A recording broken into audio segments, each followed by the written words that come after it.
नमस्ते, नमस्कार। मैं हूं विधि सिंह और आप देख रहे हैं फोपिया महाराष्ट्र। वुमेन रिजर्वेशन बिल 2026 जो संसद से लेकर विधानसभा तक हर कोई इसकी चर्चा कर रहा है। साल 2023 में संसद के विशेष सत्र में भारी शोर शराबे और जश्न के बीच नारी शक्ति वंदन अधिनियम पास किया गया। भाजपा ने इसे अपनी सबसे बड़ी जीत बताया, लेकिन आज जब हम 2026 में खड़े हैं तो सवाल वही है, आरक्षण कहां है?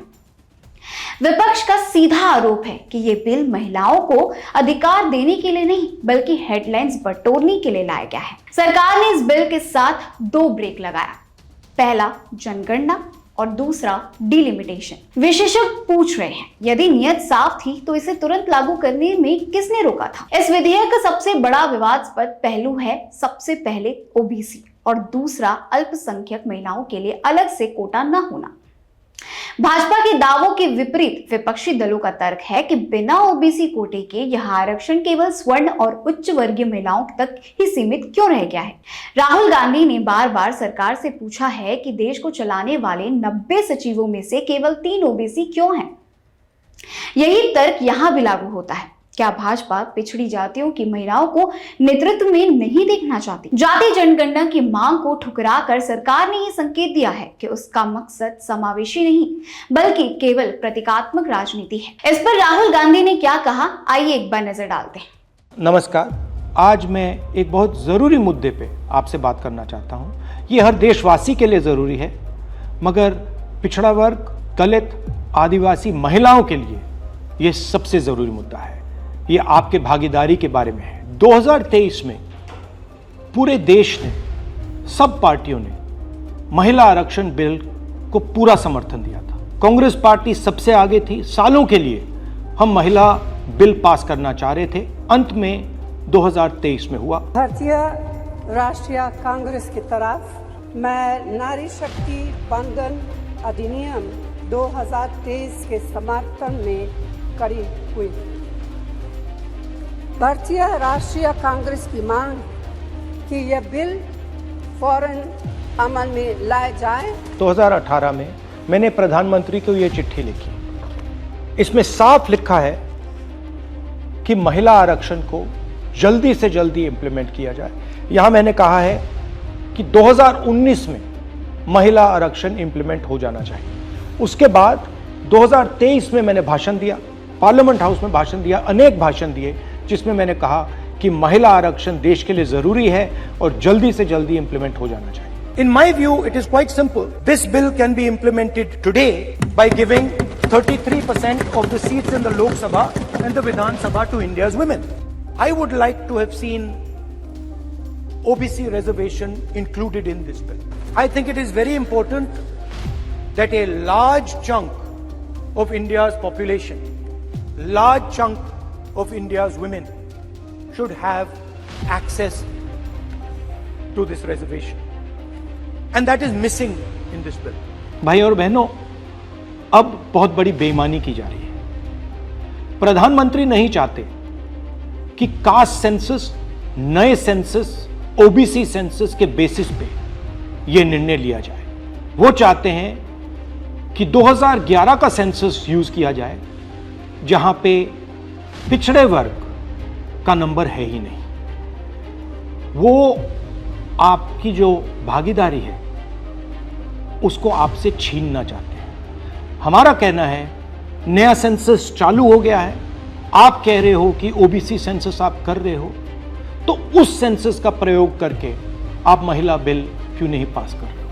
हमारा जो विजन है एक बिल्कुल नया डेवलपमेंट का, विकास का पैराडाइम हम कास्ट सेंसस के माध्यम से लाना चाहते हैं। और हम सेंट्रल सवाल पूछ रहे हैं कि चाहे ओबीसीज हों, दलित्स हों, आदिवासी हों, उनकी देश में कितनी भागीदारी है। नरेंद्र मोदी, आरएसएस और बीजेपी घबरा गए हैं क्योंकि कास्ट सेंसस का डेटा आना शुरू हो गया है और उनको मालूम पड़ रहा है कि पिछड़ों की देश में सचमुच कितनी आबादी है। वो नहीं चाहते कि आपको अपनी सच्ची आबादी के बेसिस पर भागीदारी मिले। ये सिर्फ पिछड़े वर्ग के खिलाफ नहीं है, ये एंटी नेशनल एक्टिविटी की जा रही है, क्योंकि पिछड़ा वर्ग 50% है, उसको भागीदारी मिलनी चाहिए और प्रधानमंत्री आपकी भागीदारी आपसे छीन रहे हैं और आपको झूठ बोलने की कोशिश कर रहे हैं। सरकार ने शर्त रखी है कि आरक्षण तभी लागू होगा जब जनगणना होगी और उसके बाद निर्वाचन क्षेत्रों का डिलिमिटेशन होगा।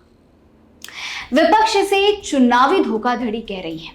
डिलिमिटेशन का मतलब है कि उत्तर भारत जहां जनसंख्या अधिक है वहां की सीटें बढ़ाई जाएंगी और दक्षिण भारत की सीटें कम कर दी जाएंगी। विपक्षी नेताओं का कहना है कि भाजपा ने महिला आरक्षण को उत्तर भारत में अपना दबदबा बनाने के लिए एक हथियार के रूप में इस्तेमाल कर रही है। यदि जनगणना 2026 के बाद भी देरी से होती है तो क्या ये आरक्षण 2034 तक खींच जाएगी? क्या ये उन महिलाओं के साथ अन्याय नहीं है जो दशकों से इस बिल का इंतजार कर रही थी? इन सबके बीच यूबीटी शिवसेना नेता संजय राउत ने अपने सोशल मीडिया पर उन्होंने अखिलेश यादव का एक वीडियो रीट्वीट किया है, जहां पर वो सरकार पर तंज कसते हैं और कहते हैं कि विमेन रिजर्वेशन बिल कुछ ऐसे ला रही है सरकार अपनी। क्या है ये वीडियो, आइए एक बार इस पर नजर डालते हैं। पे कुछ लड़के और कुछ लड़कियां यहाँ पे लगातार ब्रजभूषण शरण सिंह की गिरफ्तारी को लेकर यहाँ पे लगातार प्रदर्शन कर रहे हैं, लेकिन इनको यहाँ से पुलिस डिटेन करने की जो प्रक्रिया है वो लगातार शुरू कर चुकी है। पुलिस का ये कहना है कि ये जो यहाँ धारा 144 लगा हुआ है, धारा 144 का उल्लंघन हो रहा है और यहाँ पे लड़कियां और कुछ युवा छात्र जो हैं वो आगे आने की बात नहीं कर रहे हैं। मैं अपने कैमरे में दिखाना चाहूंगा, देख सकते हैं किस तरीके से यहाँ पे छात्रों को घसीटकर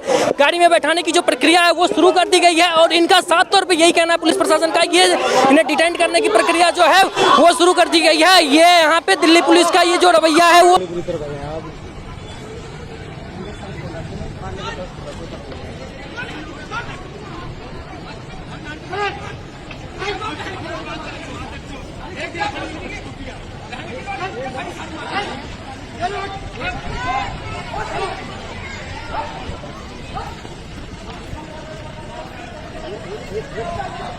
भाजपा के भीतर भी महिला नेताओं को अक्सर केवल प्रचार के लिए इस्तेमाल किया जाता है, ना कि पॉलिसी मेकिंग के लिए। ये दोहरा मानदंड भाजपा की कथनी और करनी के अंतर को उजागर करता है। वहीं भाजपा इस बिल को पास कर क्रेडिट खुद लेना चाहती है, लेकिन आपको बता दें कि इससे पहले भी 2 बार बिल को अमल करने की कोशिश की गई है। जी हां, पहला बिल 1996 में लाने के लिए संसद में प्रस्ताव रखा गया था, जहां भारत में पहली बार 12 सितंबर 1996 को संयुक्त मोर्चा सरकार के प्रधानमंत्री HD देवगौड़ा ने 81वें संविधान संशोधन विधेयक के रूप में इसे पेश किया था। Okay.